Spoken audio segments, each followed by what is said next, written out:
हमने समझ लिया कुरान पढ़ना मौलवी का काम है जी। बस मदरसे में एक लंगड़ा लूला भेज दिया, घर से उठाकर, जिसको ज़हन में कुछ नहीं आता उसको मदरसे में डाल दिया और कहते हमारी तरफ से फर्ज अदा हो गया। अरे उलमा के पास एक बच्चा दाखिल करने से तुम पर जो दीन का इल्म हासिल करना फर्ज था वो फर्ज अदा नहीं हुआ। हर मुसलमान पर फर्ज है कि वो हलाल और हराम का इल्म हासिल करे, ये तुम पर फर्ज है। लेकिन हमारे पास फुर्सत नहीं है, हमें तो साईं चाहिए, और साईं भी वो मैंने क्या कहा जिनको कलमे नहीं आते हैं जी। अब आप मुझे बताएं, जिस साईं को कलमा नहीं आता वो तुम पर क्या दम करेगा? कुरान की कोई आयत तो दम की जाएगी।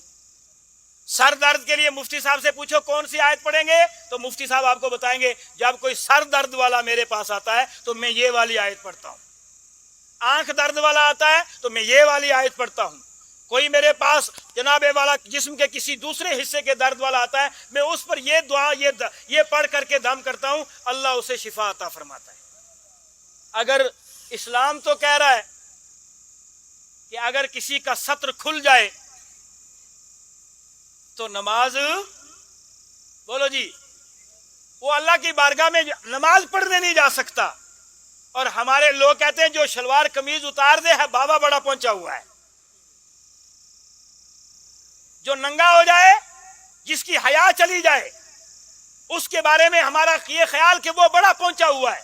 ये सब अनपढ़ता की बातें।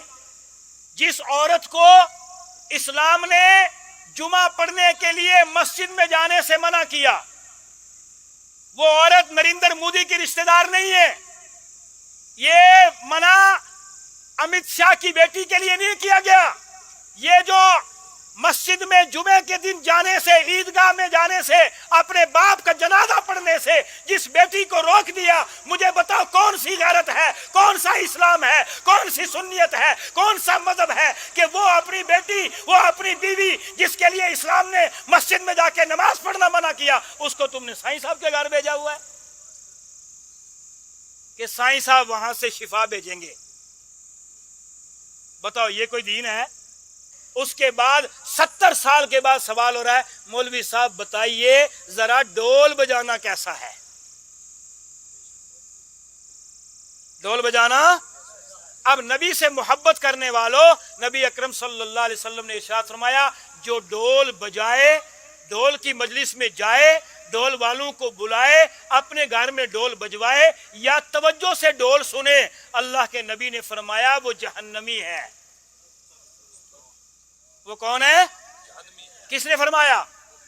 अल्लाह के नबी, नबी अकरम जिनका आप मिलाद मनाने आए हो, जिनके आप उम्मती हो, फरमाया ढोल बजाने से शैतान खुश होता है और आजान सुनने से शैतान भाग जाता है। अब हम आजान सुनकर तो हमें खुश नहीं होते, लेकिन ढोल में हम सब पहुंच जाते हैं। और मैंने तो सुना हजरत कि आजकल लोग कहते हैं कि ये जो फकीर ढोल बजवाते हैं इनके ढोल सुनने में सवाब मिलता है। सब बोलो अस्तगफिरुल्लाह। फरमाया ये जो मौला, ये जो पीर लोग, साईं लोग, बाबे लोग, दुर्वेश लोग ढोल बजाते हैं, इनके ढोल बजवाने, जो ये ढोल बजाते इनके हाथ ढोल ले जाना, इनके जाके ढोल सुनना, इनके घर ढोल की बारात लेकर जाना, लोग बोलते हैं सब सवाब है।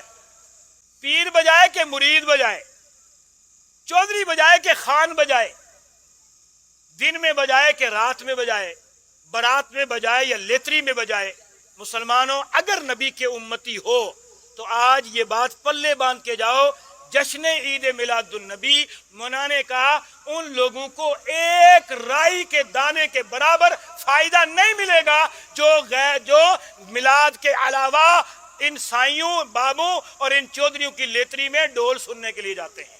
साईं बजाए तब भी ढोल, उसके घर कोई बारात लेकर जाए तब भी ढोल, और ये तो हद कुफर को आप पहुंच गए कि आपसे पूछा जी ढोल क्यों लेकर जा रहे हो? कहा जी मेरे घर बेटा पैदा हुआ है, मेरे घर बेटा पैदा हुआ, ये बेटा मुझे फलाने दुर्वेश ने दिया। सब बोलो अस्तगफिरुल्लाह।